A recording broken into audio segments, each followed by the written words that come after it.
Hello दोस्तों, welcome to super academy channel. एक बार फिर से आपके सामने आज लेके आए हैं हम नया टॉपिक, भारत के प्रायद्वीपीय पठार। अभी मैं अपनी लास्ट क्लासेस में आपको बता रही हूँ, चैप्टर हमारा चल रहा है भारत के भौगोलिक प्रदेश। जैसे कि मैंने आपको बताया कि भारत के भौगोलिक प्रदेश को हमने भारत को 6 पार्टों में डिवाइड करा है, तो 6 पार्टों में से एक है अब आपका प्रायद्वीपीय पठार। अब भारत के प्रायद्वीपीय पठारों को हम पढ़ते हैं।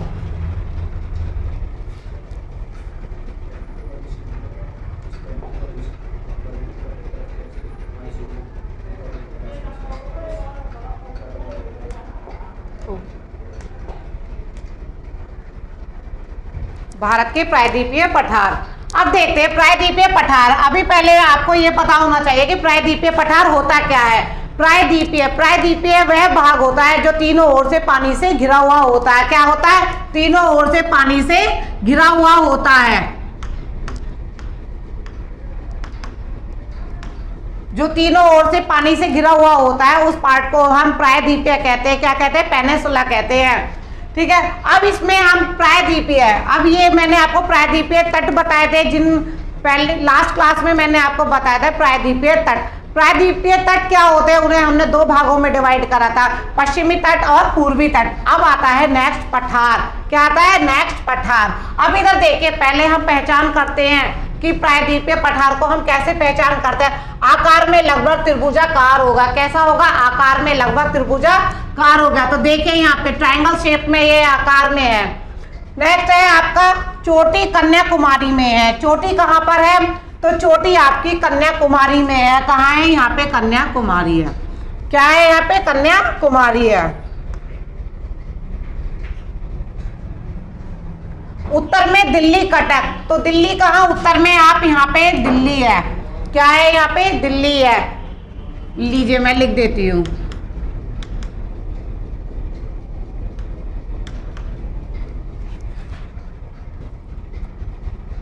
पूर्व राजमहल की पहाड़ियां हैं। पूर्व में क्या है? तो पूर्व में राजमहल की पहाड़ियां हैं। यहाँ पे राजमहल की पहाड़ियां हैं।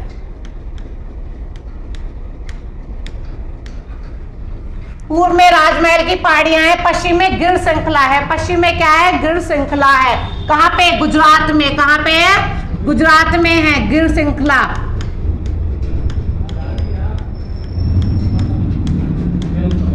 गुजरात में क्या है? गिर श्रृंखला। दक्षिण में इलायची पहाड़ियां हैं। आपको पता है कि दक्षिण में इलायची पहाड़ियां हैं, तो दक्षिण में यहाँ पे आ गया आपका क्या? केरला में इलायची पहाड़ियां।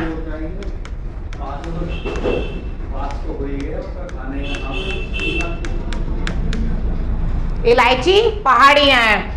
अपवाद, नर्मदा ताप्ती नदी पूर्व से पश्चिम की ओर बहती है। यह एक अपवाद है प्रायद्वीपीय पठार में कि नर्मदा और ताप्ती जो नदी हैं वो क्या है कि वो पूर्व से पश्चिम की ओर बहती है। कैसे बहती हैं? वो पूर्व से पश्चिम की ओर बहती हैं, नर्मदा और ताप्ती नदियां। यह एक अपवाद है क्योंकि ये नदियां उल्टी बहती हैं।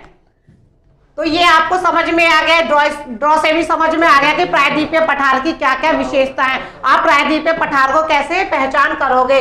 अब देखिए आकार में कैसा है, ये आकार में त्रिभुजाकार है। चोटी, सबसे लास्ट पॉइंट क्या है? कन्याकुमारी। कन्याकुमारी ये आपका लास्ट पॉइंट है। उत्तर में ये कहाँ तक फैला हुआ है? तो उत्तर में ये दिल्ली के कटक तक फैला हुआ है। पूर्व में कहाँ तक है? तो पूर्व में आपका ये राजमहल की पहाड़ियां तक है। ये रहा आपका राजमहल की पहाड़ियां।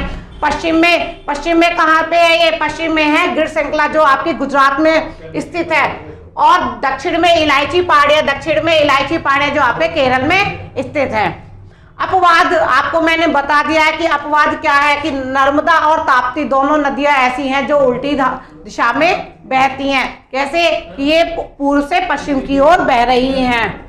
पृथ्वी के सबसे पुराने और सबसे स्थिर भू आकृतियों में से एक है। अब ये एक मेन पॉइंट है। भारत का जो ये प्रायद्वीपीय भाग है, भारत का प्रायद्वीपीय जो भाग है, जब ये तो ये आपका और पार्टों की अपेक्षा सबसे पुराना भाग है। प्रायद्वीपीय भाग का जन्म पहले हो चुका है और बाद बाकी के हिस्से का बाद में हुआ है, जब ये हिमालय पर्वत बना था। तो प्रायद्वीपीय जो भाग है वो आपका पृथ्वी के सबसे पुराने और स्थिर भू आकृतियों में से एक है।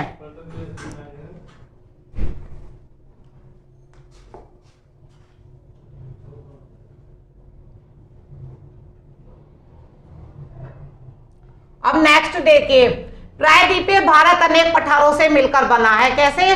प्रायद्वीपीय भारत अनेक पठारों से मिलकर बना है। वो खाली एक ही पठार नहीं है, वो अनेक पठारों से मिलकर बना है। जैसे हजारीबाग का पठार हो गया, किसका?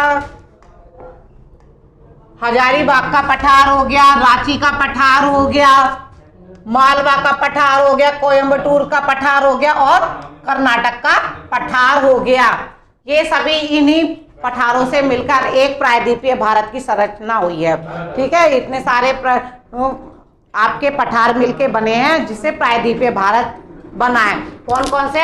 हजारीबाग का पठार हो गया, रांची का पठार हो गया, मालवा का पठार हो गया, आपका कोयम्बटूर का पठार हो गया और कर्नाटक का पठार। सुविधाओं के आधार पर 3 समूहों में बांटा गया है।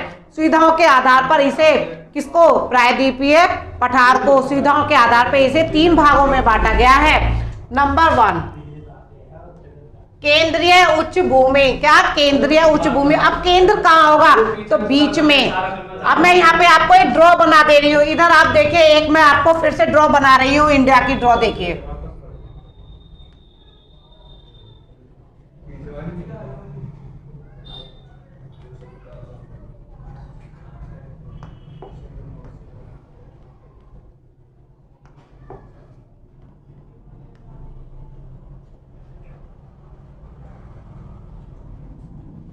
अब इधर देखिए,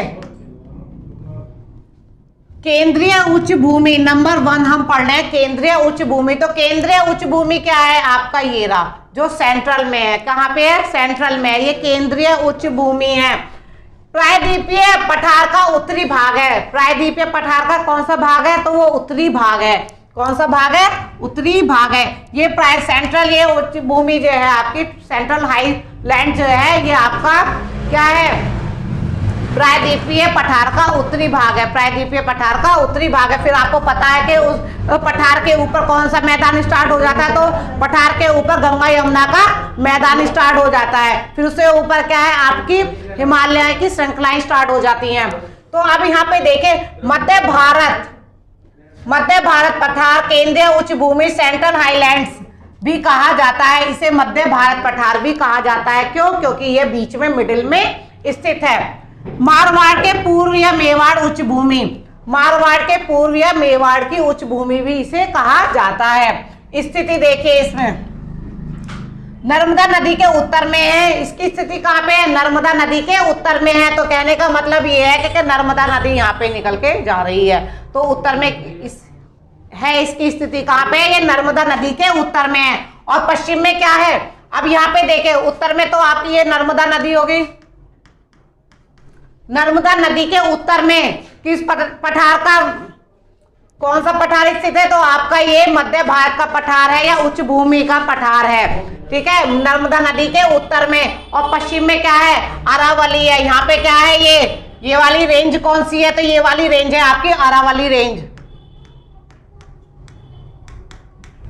अरावली रेंज है। किसके उत्तर में अरावली रेंज है? तो आपको पता होना चाहिए कि सेंट्रल हाईलैंड्स के वेस्ट में अरावली रेंज है।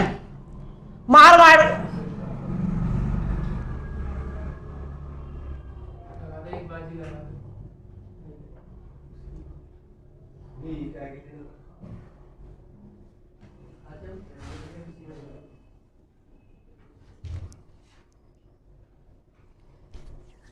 नंबर 1 अरावली पर्वत। अब आप यहाँ पे देखिए, अरावली पर्वत श्रेणी कहाँ पे है? ये सेंट्रल उच्च भूमि के वेस्ट में स्थित है अरावली पर्वत श्रेणियां।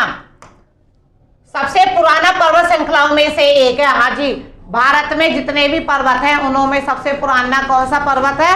अरावली पर्वत है। शिखर कौन सा है? अरावली पर्वत श्रेणी में सबसे उच्च शिखर क्या है?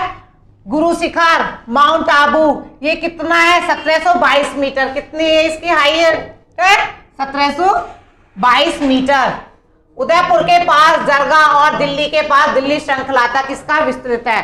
कहां से, उदयपुर से लेके इसे दिल्ली श्रृंखला तक इसका विस्तृत है, किसका, अरावली का विस्तार है। ठीक है।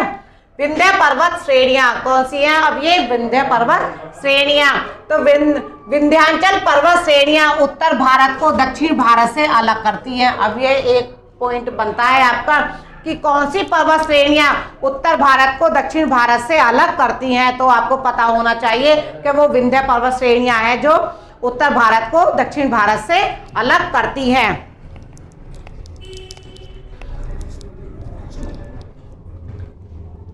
मध्य भारत के जल विभाजन का कार्य भी करती हैं, ये मध्य भारत के जल विभाजन का कार्य भी करती हैं। क्या? विंध्य पर्वत श्रेणियां। माही नदी यहाँ से बहती है, स्थान माही नदी जो यहाँ से बहती है, क्या क्या है, गुजरात राजस्थान सीमा से उत्तर प्रदेश, मध्य प्रदेश, छत्तीसगढ़ और झारखंड। ठीक है। अधिकांश भाग प्राचीन काल की अवसादी चट्टानों से निर्मित है। अधिकांश भाग कैसा है कि प्राचीन काल की अवसादी चट्टानों से ये निर्मित है। क्या है? विंध्य पर्वत श्रेणियां। ये आपको याद होना चाहिए कि विंध्य पर्वत श्रेणियों के बारे में क्या क्या फैक्ट हैं। नेक्स्ट है आपका सतपुड़ा पर्वत श्रेणियां। क्या है? सतपुड़ा पर्वत श्रेणियां। सतपुड़ा भारत के मध्य भाग में स्थित एक पर्वत माला है। क्या है? मध्य भाग में स्थित। कहाँ? मध्य भाग क्या हो गया? मध्य प्रदेश ही हो गया। तो वहां पे स्थित एक पर्वत माला पहाड़ियां हैं। इन्हें भी 3 भागों में विभाजित करा गया है। इन्हें कितने भागों में विभाजित करा गया है? इन्हें भी 3 भागों में विभाजित करा गया है। नंबर 1 सजिपला पहाड़ी, महादेव पहाड़ी और मैकात पहाड़ियां, ये तीनों पहाड़ियां हैं। किसे डिवाइड करा है? ये सतपुड़ा भाग को। ठीक है। ये सतपुड़ा के जो पर्वत श्रेणियां हैं इन्हें 3 भागों में विभाजित करा गया है। प्रमुख नदियां कौन कौन सी है? तो इसमें प्रमुख नदियां हैं आपकी नर्मदा है उत्तर में, और दक्षिण में कौन सी है? ताप्ती है। नर्मदा उत्तर में है और ताप्ती दक्षिण में है। धूपगढ़ ये आपकी क्या है? चोटियां हैं सतपुड़ा की। धूपगढ़ 350 मीटर की हाइट है। कितनी है? 350 मीटर की हाइट है।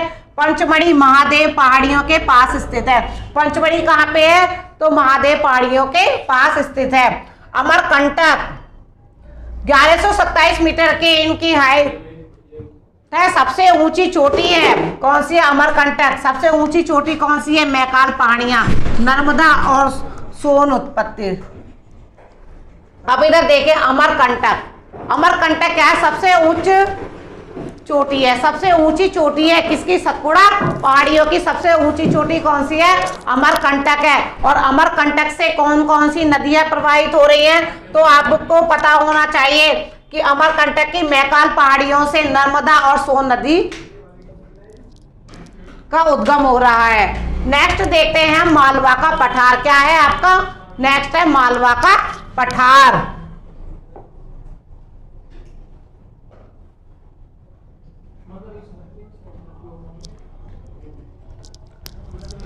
मालवा का पठार। अब इधर देखिए मालवा का पठार मध्य प्रदेश अरावली और विंध्याचल के बीच में स्थित है।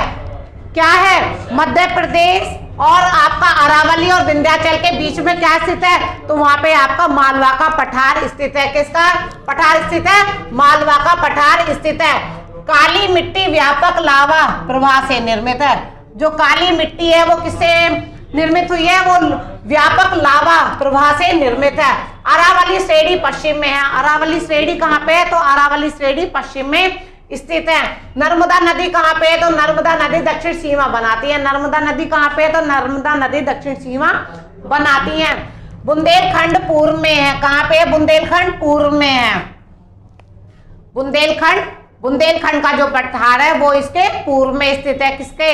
मालवा के पठार के। पश्चिम में अरावली श्रेणियां हैं, उत्तर में मध्य भारत का पठार है। उत्तर में क्या है? मध्य भारत का पठार है। और आपका पूर्व में बुंदेलखंड का पठार है और पश्चिम में क्या है? अरावली श्रेणियां हैं। नेक्स्ट है आपका बुंदेलखंड का पठार। अब बुंदेलखंड का पठार का देखे विस्तार कहाँ कहाँ पर है? उत्तर प्रदेश में है, मध्य प्रदेश के पूर्वोत्तर में स्थित है। मध्य प्रदेश के पूर्वोत्तर में स्थित है और ये ज्यादातर पार्ट इसका कहाँ पे? उत्तर प्रदेश में है, तो इसे बुंदेलखंड का पठार कहते हैं। यहाँ गहन अपरदन अर्ध शुष्क जलवायु पाई जाती है। क्या? यहाँ गहन अपर्दन पाया जाता है और अर्ध शुष्क जलवायु पाई जाती है जो खेती के लिए अनुपयुक्त है, जो खेती के लिए अनुकूल नहीं है। ठीक है, तो यहाँ पे क्या है? अपर्दन। अपर्दन कैसा होता है? देखिए, जब कम वर्षा होती है तो मिट्टी का क्या होता है? मिट्टी का अपर्दन होता है, क्योंकि मिट्टी हवा के साथ उड़ती है, तो इसलिए यहाँ पे मिट्टी के द्वारा यहाँ पे अपर्दन हो रहा है। और यहाँ की जलवायु कैसी है? तो यहाँ की जलवायु अर्ध शुष्क है। अर्ध शुष्क वो इसलिए है क्योंकि यहाँ पे वर्षा की मात्रा बहुत कम है। सीमाएं, अब देखिए इसकी सीमाएं क्या क्या है। उत्तर यमुना नदी है। उत्तर में क्या है? उत्तर में यमुना नदी है। पश्चिम मध्य भारत का पठार है। पूर्व में विंध्याचल की श्रेणियां हैं। दक्षिण और दक्षिण पूर्व में मालवा का पठार है। मालवा का पठार कहाँ पे है? तो इसके बुंदेलखंड के पठार के दक्षिण में मालवा का पठार है। नदियां क्या है यहाँ की? बुंदेलखंड की प्रमुख नदियां कौन कौन से? बेताब, दासना और केन नदियां यहाँ की प्रमुख नदियां हैं। अब देखिए, मैंने आपको ये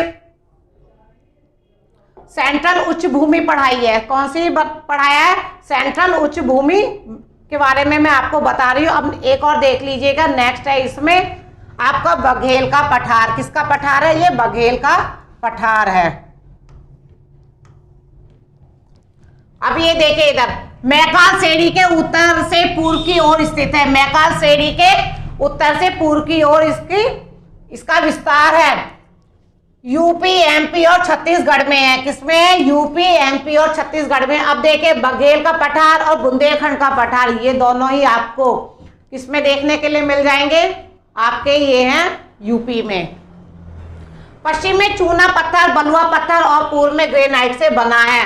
कौन कौन से यहाँ पे ये क्या? पश्चिम में चूना पत्थर है और बलुआ पत्थर है और पूर्व में ग्रेनाइट से ये बना है। क्या? बघेल का पठार।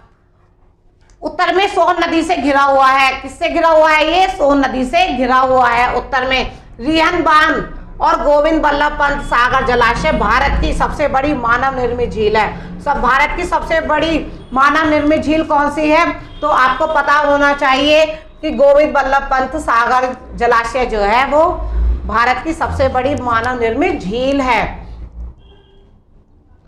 प्रमुख कोयला क्षेत्र, अब यहाँ पे देखिए प्रमुख कोयला क्षेत्र कौन कौन से हैं? सुहागपुर और शहडोल कोयला क्षेत्र है। कौन कौन से? सुहागपुर और शहडोल कोयला क्षेत्र है। कहाँ पे? बघेल के पठार में। अब ये तीनों पठार मैंने आपको बताए हैं, ये किसके पार्ट है? ये तीनों ही आपके सेंट्रल उच्च भूमि के पार्ट है। अब देखिए, मैं आपको यहाँ पे एक छोटी सी ड्रॉ करके बता देती हूँ।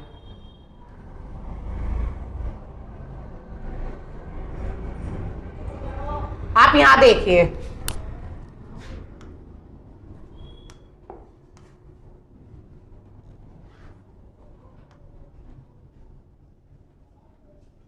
ये है आपका सेंट्रल उच्च भूमि। तो यहाँ पे आ गया आपका मालवा का पठार। किसका? मालवा का पठार।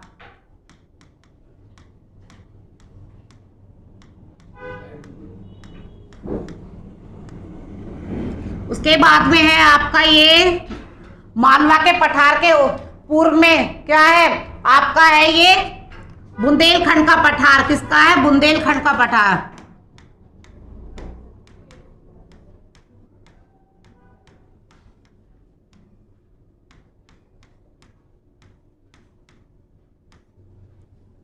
और नेक्स्ट है आपका बघेल का पठार। किसका है? ये बघेल का पठार।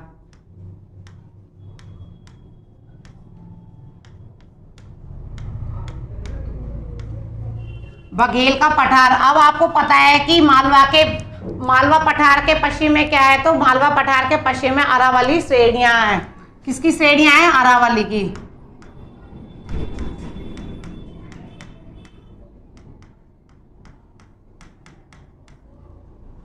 ये तीनों पठार के इसके पार्ट है। ये तीनों ही पठार आपके हैं उच्च भूमि सेंट्रल के पार्ट है। किसके पार्ट है? ये उच्च भूमि सेंट्रल के पार्ट है। नेक्स्ट है आपका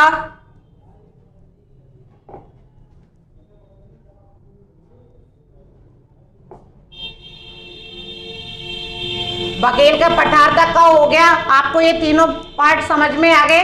अब आपका नेक्स्ट है छोटा नागपुर का पठार। किसका पठार है? छोटा नागपुर का पठार, जो आपका कहाँ पे पड़ता है? छत्तीसगढ़ और झारखंड के एरिया में पड़ता है। कहाँ पे पड़ता है? छत्तीसगढ़ और झारखंड के एरिया में पड़ता है आपका छोटा नागपुर का पठार।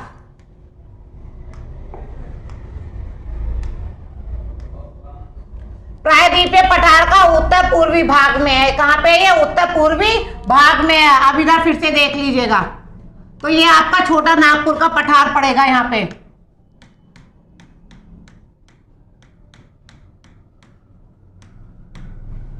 कहां पर है ये? आपका उत्तर पूर्वी भाग में है। किधर है ये? आपका उत्तर पूर्वी भाग में है। मुख्य रूप से ये गोंडवाना चट्टानों से मिलकर बना है। किससे बना है? ये गोंडवाना चट्टानों से बना है। क्या? आपका छोटा नागपुर का पठार। भारत का रूर प्रदेश भी कहा जाता है। अब क्वेश्चन आ जाए कि भारत का रूर प्रदेश किसे कहा जाता है, तो रूर प्रदेश है आपका छोटा नागपुर का पठार। सोन नदी, दामोदर, स्वर्णरेखा, उत्तर कोयल, दक्षिण कोयल और बराकर, ये क्या है आपकी यहाँ की? ये प्रमुख नदियां हैं। दामोदर पश्चिम से पूर्व की ओर भ्रंश घाटी से होकर बहती है। क्या? कहाँ पे बहती है? आपकी दामोदर नदी जो है ये आपकी पश्चिम से पूर्व की ओर बहती है। कहाँ से बहती है ये? पश्चिम से पूर्व की ओर बहती हुई भ्रंश घाटी से होकर बहती है। भारत में सबसे अधिक कोयला आपूर्ति यहीं पे पाया जाता है। भारत में सबसे अधिक कोयला कहाँ पे मिलता है? तो वो भारत में सबसे अधिक कोयला जो मिलता है छोटा नागपुर के पठार में ही पाया जाता है। अब इसमें कौन सी पहाड़ियां हैं? राजमहल की पहाड़ियां हैं। कौन सी पहाड़ियां हैं? तो राजमहल की पहाड़ियों से ही कोयले का उत्पादन हो रहा है। भारत में सबसे अधिक कोयला आपूर्ति यहीं पे ही होता है। ठीक है, नेक्स्ट है आपका काठियावाड़ का पठार। अब काठियावाड़ का पठार कहाँ पे है? तो काठियावाड़ का पठार जो है आपका ये गुजरात क्षेत्र में पड़ेगा। कहाँ पे पड़ेगा? ये आपका गुजरात में पड़ेगा।